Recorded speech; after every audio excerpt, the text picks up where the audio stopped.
have not. I They have fetishize you though. I have nothing on my Instagram that says I'm about to bust it wide open. And I'm here to suck a dick or get fucked. So when it comes to the trans girls, I'm real confused. Again, I'm pansexual, but I'm confused as to how online, because to me, all the experiences I've had seems like it always just leads to only sex, and when it comes to money. And I'm like, wait, I thought like maybe like some of them, right? But for majority of that, to my experience to be that, I'm like, that's kind of crazy to me. But now you're saying, hey, dating and this and that. I'm like, wait, so is this how it works? Like, No, okay. So it's all about that girl in particular. So there's girls who are on there, and if 90% of the men that hit you up, because I'm not even gonna lie. You remember I think in previous episodes I told you how I sell my underwear and all the guys hit me up talking about I want exclusive photos. Like, don't ask me for photos and you're on my Instagram. There's plenty of photos there. But you say you want something special, you know, something exclusive. Then come to find out all you want is some nudies. Like, once you get 90% of the men who are coming at you that way, most of these men who encounter trans women see them as a fetish, as a fantasy. They don't see them as just a woman that they can date. And so once you realize that you're just something on the market that's exotic, well, let me hit you with an exotic price. You can't handle me the same way that you handle the rest of these girls, because clearly I'm something that you want to keep secret and private, and I'm something very selective that you can't find everywhere else. So let's just go ahead and tack on the fee, because clearly you're just trying to use me for whatever it is you can get out of me. So let's just get that fee. So that makes sense. So let's flip this. For someone who's interested, who's not trying to have any money thing attached to it, who's really seriously wanting to know more, how could they approach and go? What's the best way to approach and go about it? That's what makes it complicated, because a lot of these girls, in some of the more rural places, it's hard for them to find regular work. So they're working from online sites or whatever. So you might not see them out and about. But if you're lucky enough, you know, if they're out grocery shopping or something, approach them legitimately with a date. Like, let's go out. Like, make that very clear. Do not get touchy-feely. Like, really treat it like a date. Because most of the men who she encounter wants to get touchy-feely. Most of the men that she encounter wants sexy pictures. Don't ask her about her breast size. Don't. Just get to know her as a person, not her sexual pieces and parts or whatever, so that that doorway can be open. Because when you have so many men coming at you, the first thing you think is, oh, he just want another piece. And most of these guys, you know, run in the same circle. So it's like, you know, that this guy's talking to your good girlfriend down the street, you know. So you know, it just makes you a little numb to, you know, relationships, because it's very rare that it's real. Wow. So, well, thank you for that. I'm sure that not just for myself, but it was very insightful for some of the watchers who may be seeing, and hopefully for some of the men who are interested in trans men, but in a good way, you know, not for the fantasy, fetish part of it or the fantasy of it, but actually in real life. What somebody said something? Oh, I thought somebody said something. Fetishization, sorry. You know, I just think it's important that there be a cross in the middle. I was really confused because I was like, I don't get it, and I don't have time to be going through the motions of playing these games of Xbox, I blame PlayStation. OnlyFans. I blame OnlyFans for the bullshit. Well, no, that's not what we're gonna do. That is not not what we're gonna do. That is not. I blame Rocky, OnlyFans for the no, fucking Rocky, bullshit. that is not what we're gonna do. Let's cut down to the bullshit.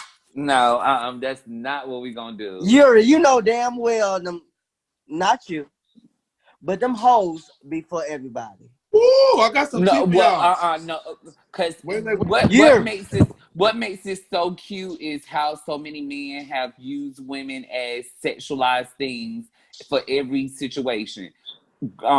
Play with that pussy. They can say, but the moment a woman wants to own her sexuality and be sexy or I'm all say she I'm gonna all play with her for it pussy, on your she a hoe. sexuality, but But it's what you allow. but y'all love that BET After Dark, but y'all hate a girl having OnlyFans. Cause Yeah. I have strong feelings about like what Yuri said. I understand what Yuri said, but I feel like it's what people allow and put out in the atmosphere and shit. Yeah, a guy in Atlanta No, named Walter Lee talked about it on his YouTube. I don't well, know if you guys know Walter Lee out well, of Atlanta. I have on my Walter Lee. page, I'm a photographer, I'm a videographer, and the moment that guys realize that I'm trans, they get in my DM and they is asking, "Can I see something sexy?" Cause they fetishize you though. I They have not, fetishize you though. I have nothing on my Instagram that says I'm about to bust it wide open and I'm here to suck a dick or get fucked. None of that is on But no, there. because you know why? Because they probably associated other trans people, and Well, they probably that's put Well, that view on you. just cause now that's not fair, because when you run I'm into just Kaya, you don't treat Kaya like Deborah Cox, and you don't treat Deborah Cox like Kaya. So we can't say that because you encounter two different types of people that you associate all black women to be the same. That's the that same just with speaks trans volumes about women. them. For you to reach out to me professional, I'm not on OnlyFans. I'm not out here on these apps saying this, and that. I'm working. This is my I don't work. have no You OnlyFans coming to either. me It's at crazy. work to say this when I'm not putting this out to you speaks volumes about you as a person, nasty pervert. Because if you cared about getting to know me for real, you would, like Yuri said, hey, I think you're very beautiful. Didn't know you were trans. You're a very beautiful woman. I would like to know a little more about you. Maybe grab a coffee. You know what I'm saying? She's working.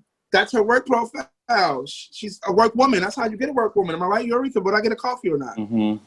Well, see, come on. I will get a. I'm trying. But I'm trying to you learn. See, know, I'm learning.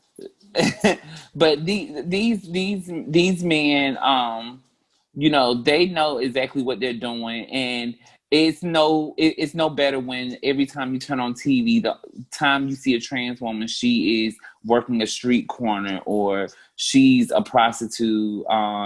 She's a comedic piece of a film, or she's never a girl that's in the office working a regular job, because we put these people in position that you see that all they are is available for sex, or oh my Well, god, people she playing looks like a stereotypes. man. They create stereotypes for people, and they play in those. They some people when they look at stereotypes of people, they play in those, and sometimes people don't know how to differentiate. If that's the right word. Mm-hmm. What reality is from a fetish and what Well, people put us as on Speaks well, TV. volumes again about them. what's Again. funny is how film dictates reality. A lot of the rights that are coming now is because of the new things that are being featured in film.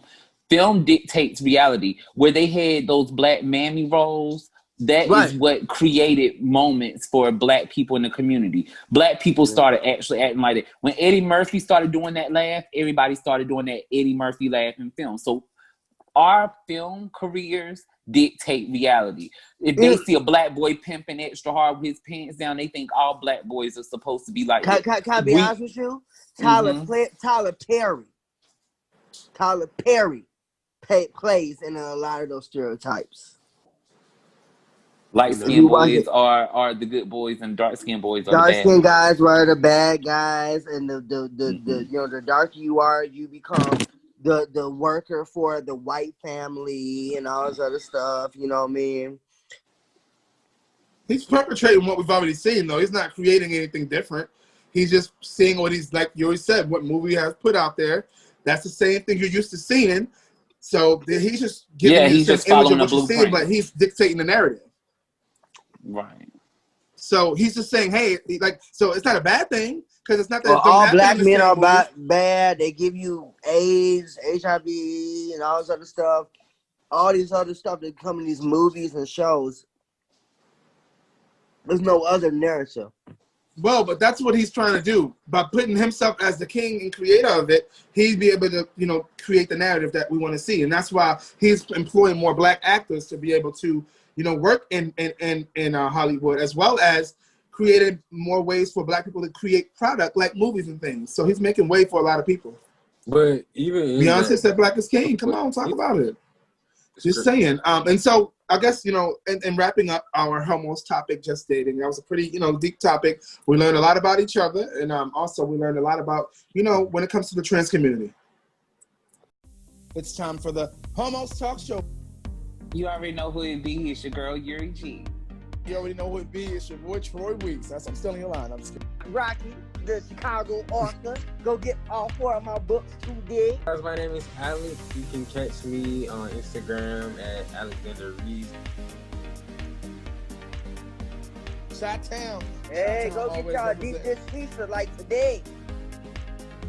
Oh, I'm from Atlanta where young niggas run shit all day, every day. You already know.